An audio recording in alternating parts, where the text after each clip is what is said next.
Menurut quick count Pak Prabowo udah menang, Bang. Ya. Pak Ganjar dan Pak Anies kalah. Ya. Ditetapkan tanggal 20 Maret. Ya, nanti diumumkan maksimal oleh Maksimal. KPU. Bagaimana kabar Pak Jokowi setelah itu, Bang? Prabowo ini kan memang nasionalis dan dia terkenal independen ya. Makanya itu pertanyaannya, Pak Jokowi itu gimana tuh nanti ya kalau memang benar-benar menjadi lemdak kan ya harus memahami juga bahwa Menteri Pertahanannya ini sekarang sudah menjadi presiden yang akan siap dilantik gitu. Kutub bergerak semuanya ke Pak Prabowo. Jadi orang-orang yang mau jadi menteri itu Pak Prabowo. Oligarki yang mau 5 tahun ini bersama kekuasaan ke Pak Prabowo semua. Jadi mungkin disitulah awal muasalnya nanti kelak Pak Jokowi akan jadi lemdak gitu ya.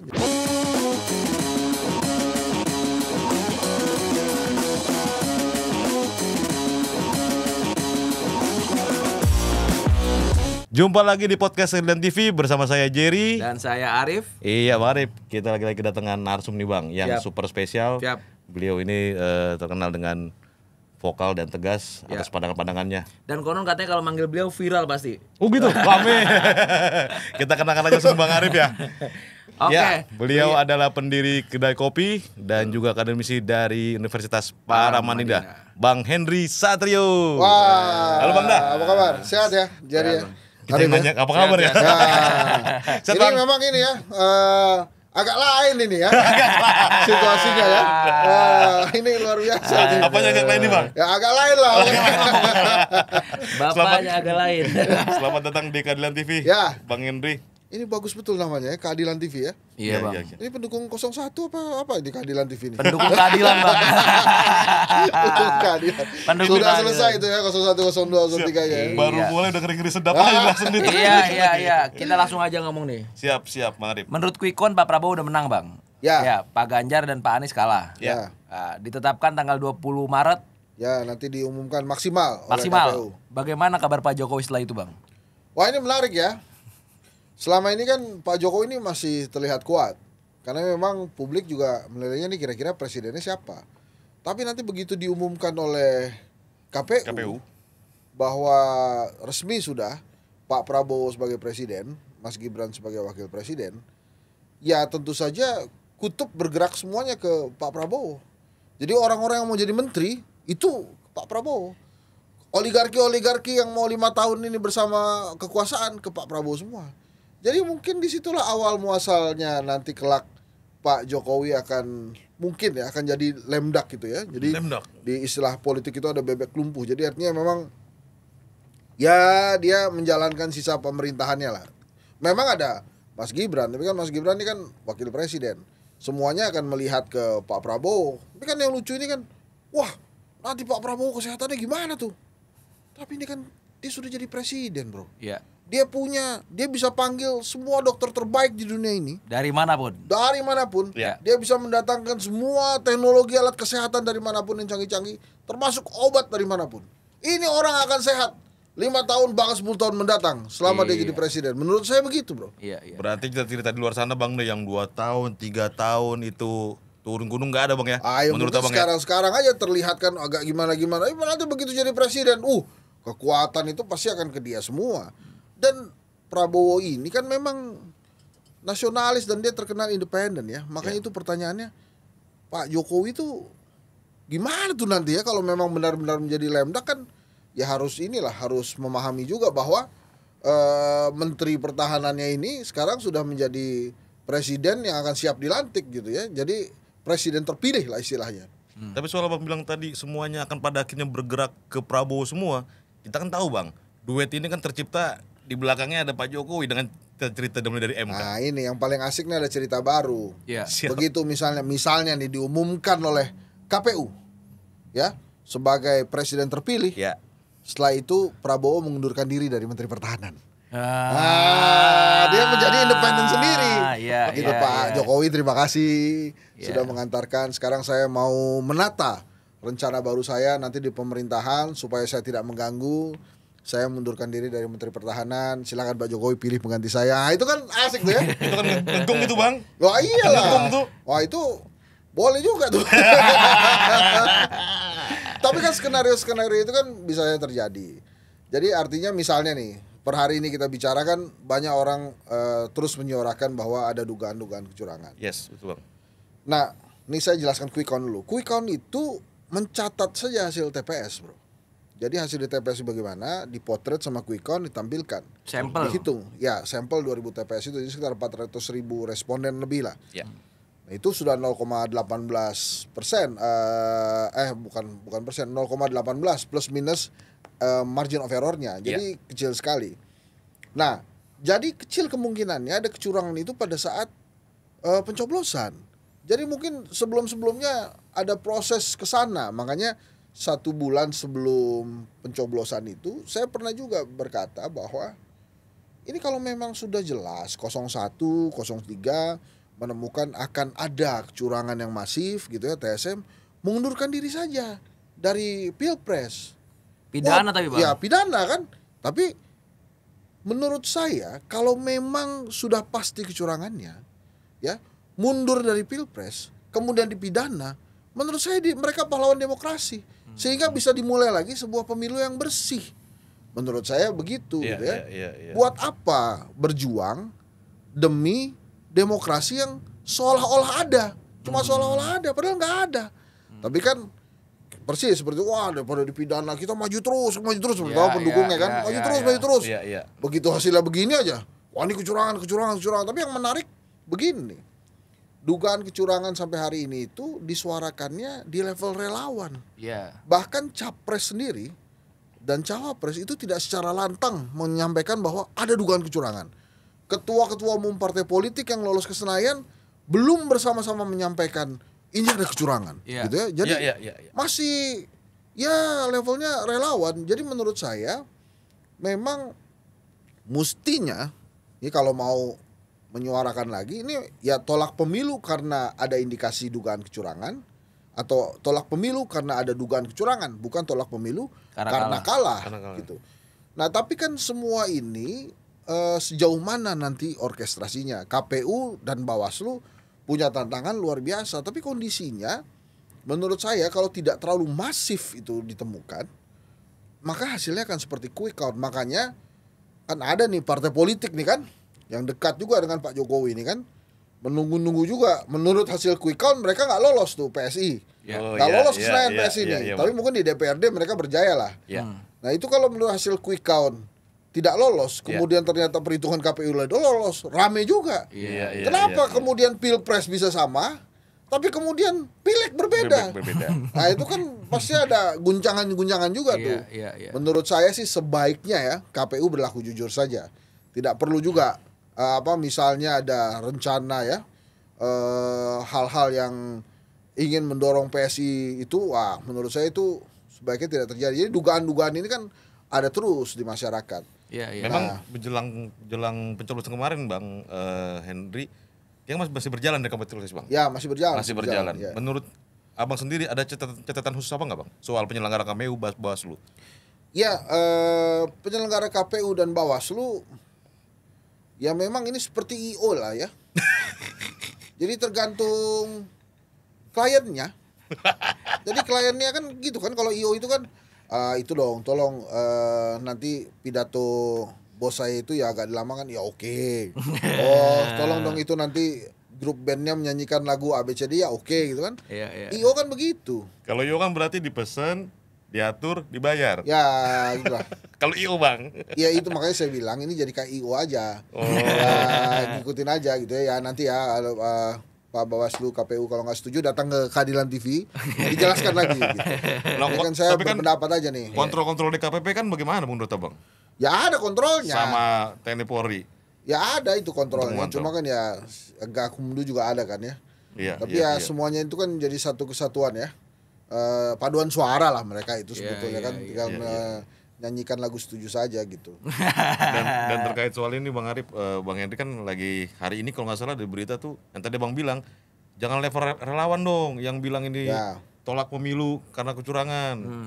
Ketumnya juga harus Bang? Harusnya begitu, harusnya kecurangan ini kalau kemudian mau eskalasinya naik, jadi artinya ada perubahan-perubahan yang signifikan seperti yang diinginkan oleh relawan, harus berada di tatanan DPR saat ini. DPR yang harus berkuasa. DPR bergerak misalnya, oh memang sudah jelas ini, maka ada pemakzulan misalnya ya. Kemudian juga disiapkan nanti kerana MK. Karena yang membatalkan hasil pemilu itu atau diskualifikasi pemilu itu cuma MK yang bisa. Itu dari hukum undang-undang tata negara. Nggak bisa yang lain-lain gitu. Pasti kan ada sidang-sidang. Nah itu sampai batas mana. Tapi kalau kemudian secara optimistik gitu ya, memang ternyata masif sekali kemudian bisa diubah. Wah, saya rasa demi demokrasi dan Indonesia saya setuju-setuju aja. Gitu. Nah ini makanya sekarang relawan ini harus didukung oleh partai politik, jangan didiemin ini teman-teman relawan. Kalau menurut saya begitu. Tapi udah enak bang, udah masuk Senayan bang. Nah itulah makanya kan. Iya kan, PDI tetap hat-trick, ya kan di Senayan menang. Iya. PKB juga naik. Iya. Iya kan, Nasdem sudah dipanggil sama Pak Jokowi. Golkar juga naik tuh. Golkar juga naik. Iya. Canggih tuh Golkar ya. Iya jadi ya udah bang, dibiarin aja. Yang penting kita udah menang di DPR-nya selesai. Arif, kalau menurut lo PSI masuk nggak? Kalau versi KPU nih? Kayaknya masuk bang, kayaknya loh bang. Oh gitu ya, padahal jauh loh dari quick count itu. Iya bang, quick count kayaknya, itu bang. margin of errornya itu cuma 0,18. Jadi kalaupun bisa bertambah, itu tambahnya cuma 0,18. Iya. Kalau sekarang 2,7, 2,8, 2,7. 2,7 ya cuma bisa 2,8. Enggak, pandanganku mungkin barangkali di tempat makan bang. Iya. Kira-kira Kaisang ngomong lah ke bapaknya, Pak masa Mas Gibran doang yang dimenangin, aku juga dong gitu. Ya barangkali bang. Ya gitu. Ya kan? Serem juga nih Arif ya. Ya namanya Memang kemungkinan. agak lain ini. Nah terkait ini bang, Pak Jokowi kan kita lihat nih ngundang Pak Surya Paloh nih bang 2-3 hari ini. Ya kan ke istana. Kemarin tuh. Iya. Menurut abang ada agenda apa tuh bang?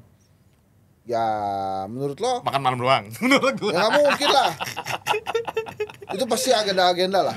Iya. Agak lain juga bang. Enggak, kalau kata Pak Jokowi itu menjembatani seluruh elemen katanya. Oh. Tapi hanya sudah Paloh enggak ngajak teman. Elemen. Iya, Elemen Bang. ada lagunya tuh Bila. Bang, tapi dalam konteks tadi Prabowo dan Jokowi bang, kayaknya terlalu mahal nggak sih bang Pak Jokowi ikut campur hanya untuk wapres bang? Nah itu dia. Saya juga, ini kenapa Pak Jokowi mengeluarkan segala daya upaya untuk anaknya yang di level wapres? Iya. Makanya kan menarik tuh ya.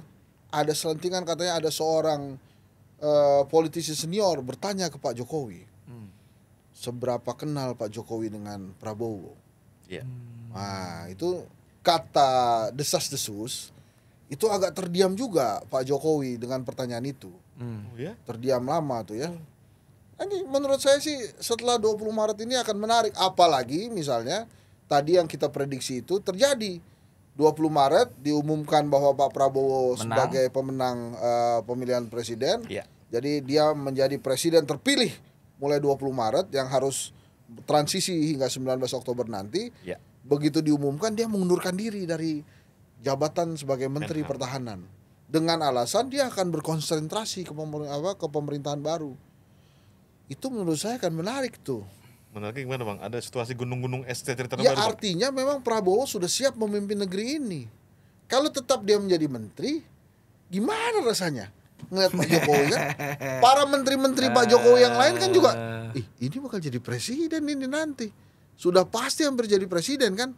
Jadi begitu misalnya, ini saya bayangin ya. Ini mohon maaf juga Pak Jokowi ini kan namanya berandai-andai rakyat kan. Iya, bang, Pak Jokowi memberikan arahan misalnya, besok semuanya belok kanan ya. Gitu.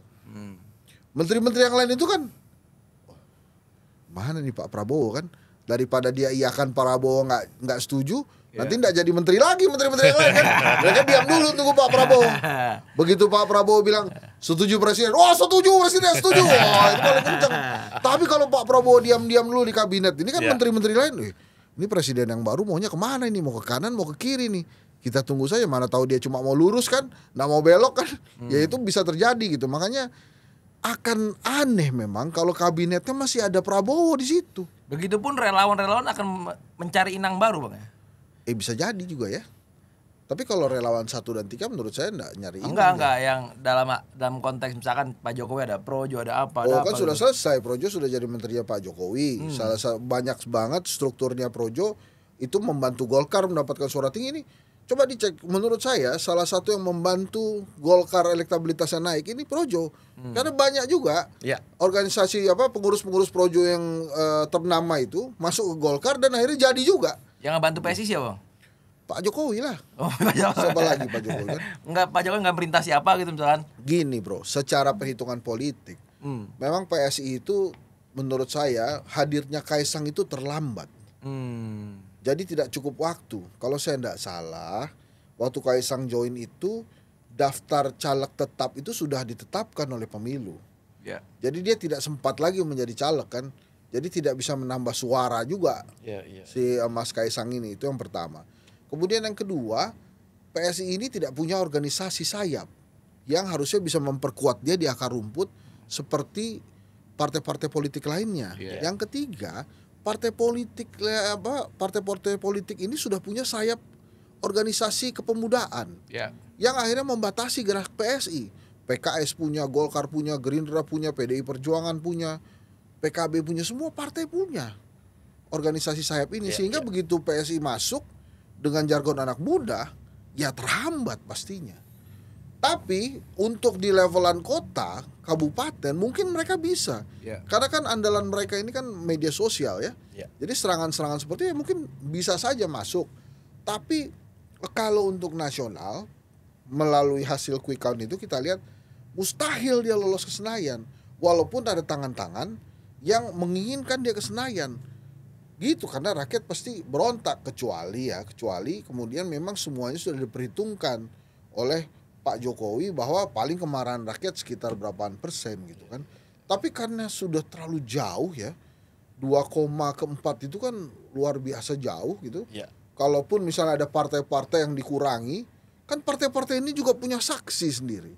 Atau memang partai-partai yang sudah memang didirikan oleh Pak Jokowi, yang tugasnya adalah kehilangan suara demi PSI gitu kan. Tapi kan nampaknya Pak Jokowi tidak punya. Atau mungkin partai-partai besar yang diminta suaranya untuk PSI, susah juga. Fungsi quick count ini sudah menghalangi ada rencana-rencana seperti itu terjadi hari ini. Dan gak mungkin kan PSI misalnya kita tanya sekarang, sudah percaya quick count? Percaya. Tapi untuk pileg tidak, kami tidak percaya, kan tidak bisa gitu. Semau-maunya aja kehidupan itu kan, memang agak lain PSI itu. tapi kan recall masih berjalan Bang sampai 20 Maret. Iya. Nggak mustahil juga lah. Nah, tapi di quick count kalah. Kan kalau di quick count kalah, di quick count pilpres mereka percaya misalnya. Kok quick count pileg tidak percaya? Kenapa masih mengharapkan Pak Jokowi misalnya ya? Kalau menurut saya ada baiknya juga tidak lolos, sehingga Mas Kaisang bisa berproses untuk memimpin sebuah partai politik. Berproses dulu. Proses lagi lah. Dia sudah, ini ibaratnya main ular tangga kan, sudah ketemu tangga dia langsung lolos naik ke atas. Nah setelah itu berproses lah. Jadi supaya dia lebih matang lagi dalam memimpin PSI. PSI itu kan kadernya juga cerdas-cerdas bro. Nggak semuanya lain-lain kan, itu cerdas-cerdas juga. Jadi memang menurut saya, satu, belajar berproses, dan kemudian yang kedua pembuktian bahwa saya jadi ketua umum bukan karena anaknya Pak Jokowi, tapi karena anaknya Bu Iriana Sama aja. Tapi kan dia harus pembuktian gitu bahwa dia juga bisa memimpin parpol. Jadi seharusnya Pak Jokowi bisa melihat memang ada positifnya juga kalau tidak lolos. Kalau tidak lolos gitu ya. Dan buat teman-teman PSI juga mungkin ada positifnya juga tidak lolos ya. Kan ya Pak Prabowo ya pasti akan berbaik-baik lah, dapat lagi lah kursi wakil menteri gitu lah ya. Kayak ini apa Juliari ya kan, juga itu ya kan. Tapi kita lihat juga itu tadi kan, nanti setelah 20 Maret semua mata kutub-kutub politik itu pilihannya dua, bersama Prabowo atau berada di luar pemerintahannya Prabowo. Variabel Jokowi hampir pasti selesai. Gitu. Nah sekarang kan bila variabel Jokowi masih ada di situ, itu jawabannya cuma satu, karena Pak Prabowo menginginkan Pak Jokowi masih ada di seputaran. Tapi pertanyaannya sampai kapan? Bukan karena keinginan Pak Jokowi, karena Prabowo. Karena Prabowo. Iya. Ya kan gimana bos, dia udah terpilih. Itu bayangkan saja keribetannya dalam rapat kabinet kalau Pak Prabowo masih di situ. Gimana menteri-menteri yang lain? Ada Pak Jokowi, ada Pak Prabowo yang akan siap memimpin mereka. Presiden kini, presiden akan datang. Sebagai politisi lebih didengar siapa? Pak Jokowi yang akan selesai di 19 Oktober atau Pak Prabowo yang akan juga selesai 19 Oktober tapi 2029? Ya kan? Iya. Nah itu akan jadi cerita yang baik kepada kemana Pak Jokowi akan berlindung? Apakah ke Golkar? Ataukah desas-desusnya Gerindra yang akan memberikan kunci ketua umum kepada Jokowi? Atau dia berlindung di PSI? Karena kalau berlindung di PDI Perjuangan nampaknya agak ribet juga ini. Mesti diluruskan juga. Gitu, itu desas-desus bener gak ya? Tapi kalau saya jadi Prabowo, dia cuma 13% Gerindra. Jadi artinya dia tuh butuh kekuatan parlemen yang kuat juga. Kalau gua ajak PDI itu bang. Iya kecil kemungkinannya juga, tapi kunci Gerindra ini ketua umumnya diberikan kepada Pak Jokowi karena dia butuh itu kan, apalagi sebagai ketua umum partai kan. Oh iya presiden pula gitu kan, belum pernah terjadi sih. Megawati sudah. Megawati. Nah itu kan enak betul tuh dia. Menurut Bang nanti kubu Prabowo, Pak Prabowo dan gerbongnya akan ngerangkul PDIP nggak Bang? Mereka sudah pernah kan. Mereka sudah dari pernah bersama 2009 Megapro kan. Megapro. Jadi menurut saya hubungan antara Pak Prabowo dengan Ibu Mega itu baik-baik saja. Jadi nggak masalah itu. Ada potensi terjadi lagi Bang, nostalgia itu Bang. Ya makanya kan kemarin Pak Jokowi panggil Surya Paloh itu, ya cari teman lah ya. Nah, itulah kira-kira gimana Pak Surya gitu kan. Gimana Pak Jokowi. Sebenarnya kan yang dicari Pak Prabowo kan selama ini nyalon-nyalon itu kemenangan bang. Iya, dia sudah berhasil sekarang. Hari ini udah menang. Jadi bro, ini ada dua contoh yang berbeda ini tentang Prabowo Gibran 02 ya. Kalau Gibran mungkin agak susah kita mencontohkan ke anak-anak kita. Karena kan dia jadi wali kota juga karena bapaknya, jadi wakil presiden juga karena bapaknya, gitu ya. Sumbangan ke elektabilitas menurut saya nggak gede-gede amat. Sumbangan elektabilitas besarnya dari Pak Jokowi. Apa yang harus kita ceritakan ke anak-anak kita tentang karir Gibran ya? Ya kamu pokoknya nanti aman, doakan supaya bapak jadi presiden, supaya nanti bisa seperti Mas Gibran gitu kan. Agak susah gitu kita ceritanya ya, walaupun Mas Gibran ini juga sosok fenomenal yang luar biasa. Jadi artinya dia pemimpin yang bagus-bagus juga, biar aman ya. Biar aman. Jadi dia punya bukti memimpin Solo bagus gitu. Tapi kan kita susah ceritanya. Tapi kalau Prabowo, ini ada seorang pemimpin namanya Prabowo. Dia ini sangat persisten, gigih terhadap apa yang dia inginkan untuk membawa Indonesia ini ke ranah yang lebih baik. Dia awal-awal bersama anak presiden, dia jadi wakil, kalah. Tapi dia maju lagi. Dia gandeng besannya presiden, kalah lagi. Tetap dia maju, dia ambil temannya presiden, kalah juga. Sekarang dia ambil anaknya presiden, dia jadi presidennya dan dia menang. Itu persistence.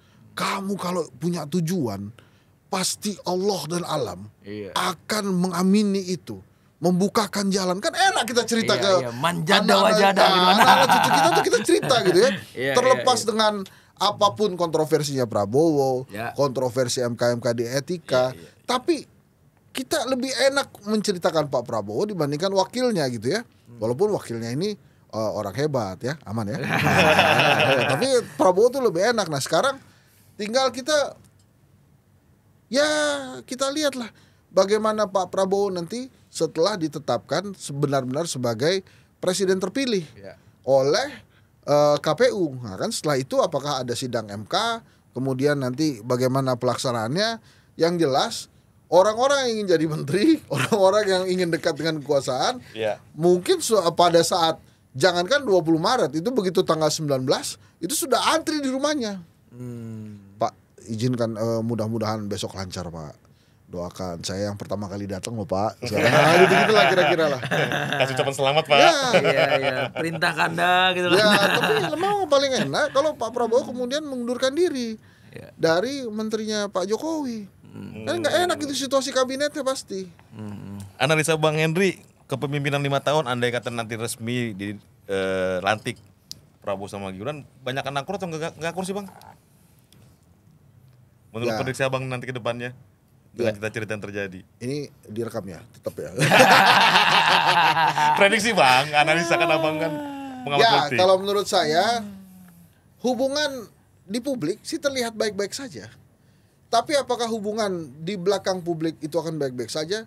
Menurut saya itu sebuah tantangan tersendiri lah buat Mas Gibran.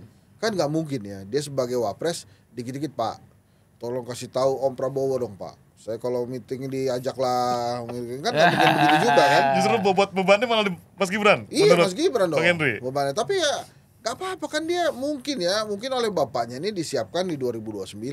Ya. Mungkin dia kalaupun Pak Prabowo maju lagi ya mungkin dia akan melawan Pak Prabowo atau tetap bersama Pak Prabowo. Bisa terjadi. Ya tapi 2029 itu ceritanya berbeda. PDI Perjuangan punya Puan Maharani, Demokrat punya AHY gitu ya. Belum lagi Anies Baswedan dan Ganjar Pranowo yang juga bisa saja bergabung dengan elektabilitas yang mereka miliki sekarang. Ada juga nama Sandiaga Uno gitu ya. Jadi 2029 ini cerita yang berbeda. Kecuali Pak Prabowo memang berniat hanya 5 tahun saja gitu ya. Ya Pak Prabowo mungkin kalau memang berniat 5 tahun saja ya dia akan mempersiapkan penggantinya. Dan jangan lupa proses Pilpres Pemilu 2029 itu akan dimulai di 2027. Jadi sebentar aja. Iya. Setelah Pak Prabowo dilantik, setelah itu kan pilkada di November. Ya. Habis itu berjalan tahu-tahu udah 2027. 3 tahun berselang. Iya, prosesnya sudah siap lagi tuh. Nanti tinggal bermunculan nah.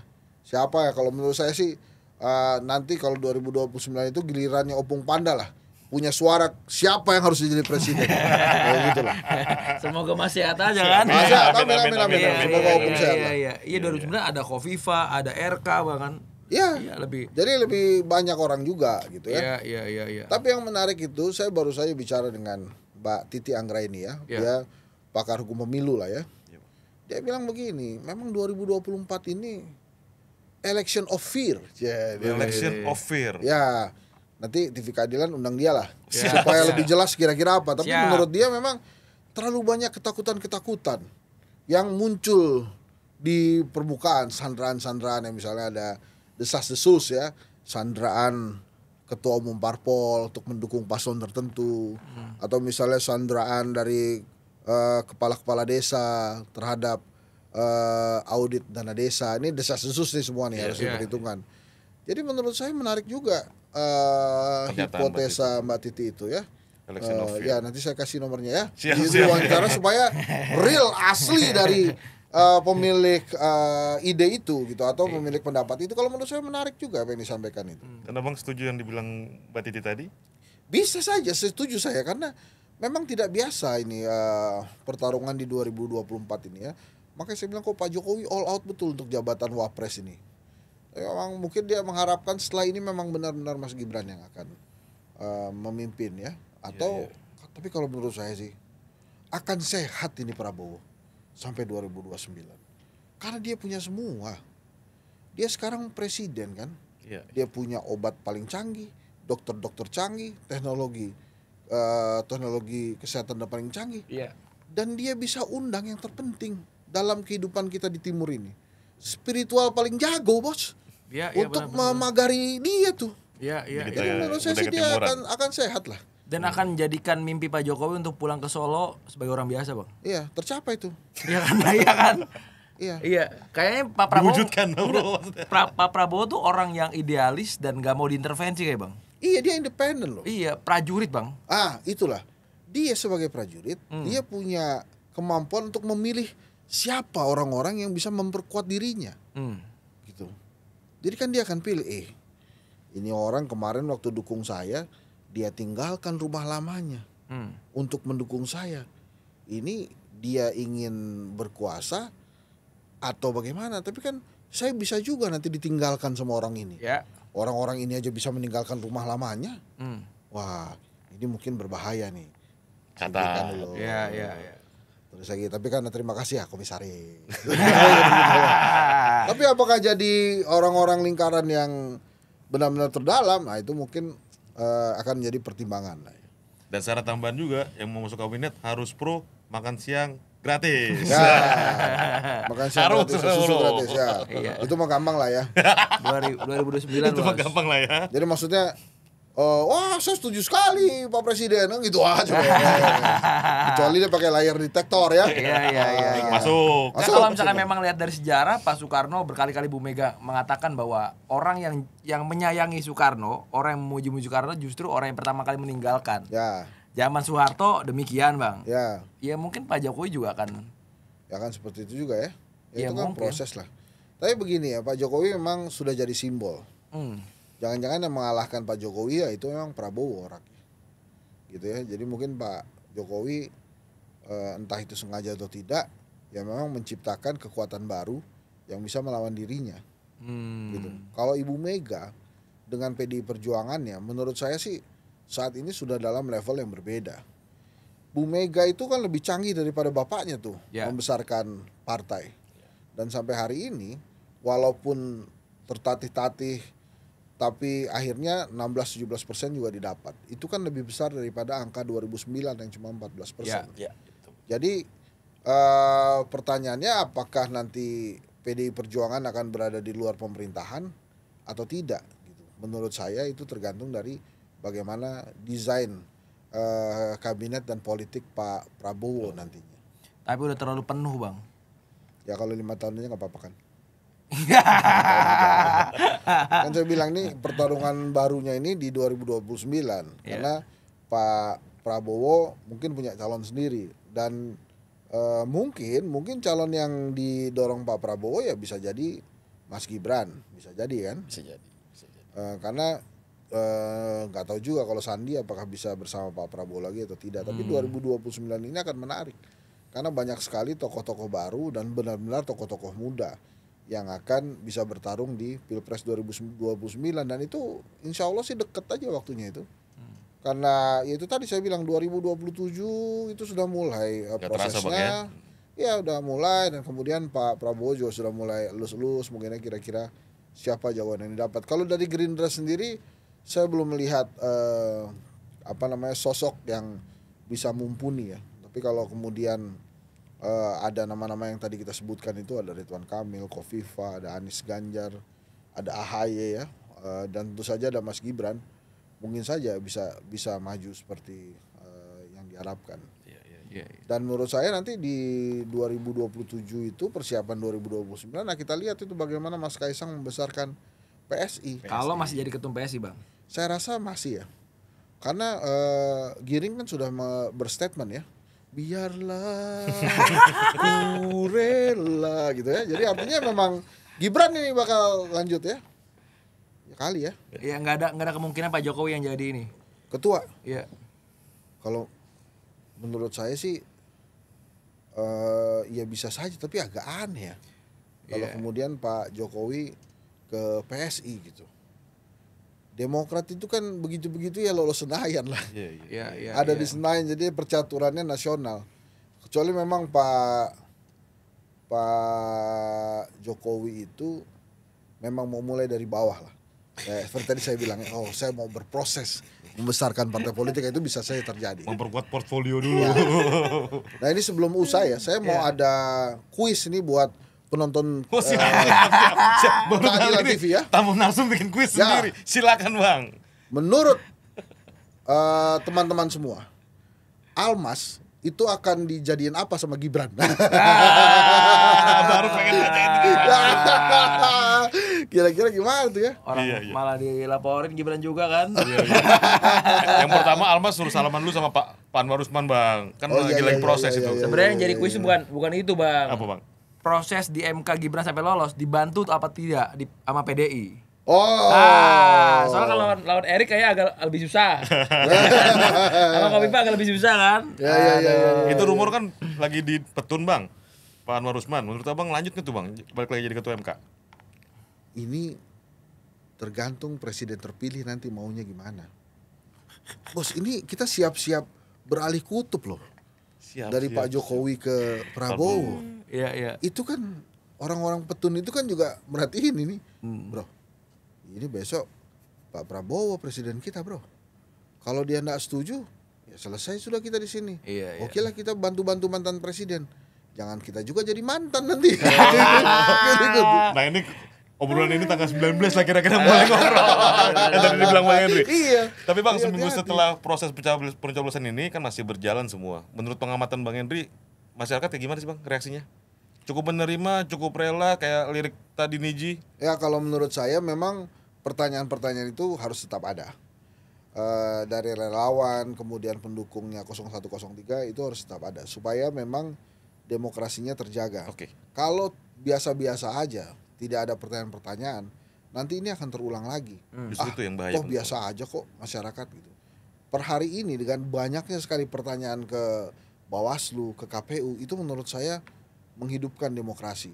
Dan lihat aja bagaimana kekuatan masyarakat sipil mencoba membantu menemukan bukti-bukti dugaan-dugaan kecurangan tadi. Yes, betul. Nah itu menurut saya sebuah hal yang luar biasa. Sekarang hampir semua masyarakat sipil mencari bukti-bukti itu. Kedai kopi juga kemarin kan quick count. Kita juga sedang mengumpulkan catatan-catatan apa saja dari moderator kita yang bisa kita jadikan bahan untuk lapor ke Bawaslu. Gitu.